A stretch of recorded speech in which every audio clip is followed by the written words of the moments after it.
विवाह के महज 2 वर्ष ही हुए थे जब सुहानी गर्भवती होने पर अपने घर पंजाब जा रही थी। पति शहर से बाहर थे। जिस रिश्ते के भाई को स्टेशन से ट्रेन में बिठाने को कहा था, वो लेट होती ट्रेन की वजह से रुकने के मूड में नहीं था। इसलिए सामान सहित प्लेटफॉर्म पर बनी बेंच पर बिठाकर चला गया। गाड़ी को 5वें प्लेटफॉर्म पर आना था। गर्भवती सुहानी को 7वां माह चल रहा था। सामान अधिक होने से एक कुली से बात कर ली थी। बेहद दुबला पतला बुजुर्ग, पेट पालने की व्यवस्था उसकी आंखों में थी। एक याचना के साथ सामान उठाने को आतुर। सुहानी ने उसे 15 रुपये में तय कर लिया और टेक लगाकर बैठ गई। तकरीबन 1.5 घंटे बाद गाड़ी आने की घोषणा हुई, लेकिन वो बुजुर्ग कुली कहीं नहीं दिखा। कोई दूसरा कुली भी खाली नज़र नहीं आ रहा था। ट्रेन छूटने पर वापस घर जाना भी संभव नहीं था। रात के 12:30 बज चुके थे। सुहानी का मन घबराने लगा। तभी वो बुजुर्ग दूर से भागकर आता हुआ दिखाई दिया। बोला, चिंता न करो बिटिया, हम चढ़ा देंगे गाड़ी में।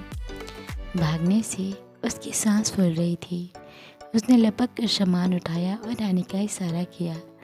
सीढ़ी चढ़कर पुल से पार जाना था, क्योंकि अचानक ट्रेन ने प्लेटफॉर्म चेंज करा था, जो अब 9 नंबर पर आ रही थी। वो सांस फूलने से धीरे धीरे चल रहा था और सुहानी भी तेज चलने की हालत में नहीं थी। गाड़ी ने सीटी दे दी।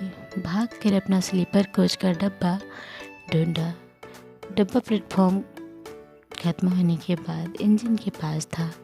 वहाँ प्लेटफॉर्म की लाइट भी नहीं थी और वहाँ से चढ़ना भी बहुत मुश्किल था। सुहानी पलटकर उसे आते हुए देख ट्रेन में चढ़ गई। तुरंत ट्रेन रेंगने लगी। कुली भी दौड़ ही रहा था।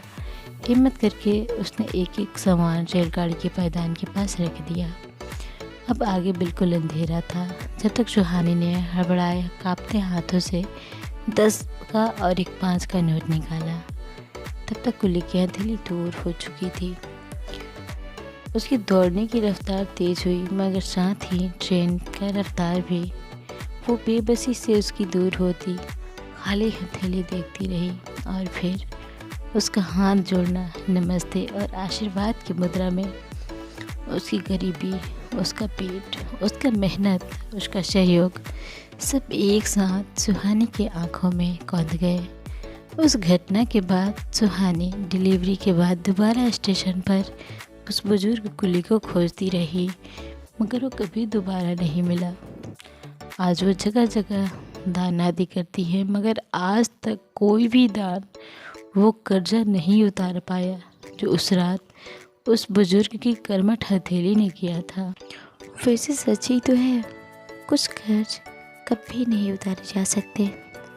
सो फ्रेंड्स, आपको ये कहानी कैसी लगी हमें ज़रूर कमेंट करके बताएं। मिलते हैं ऐसे ही किसी दूसरी कहानी में।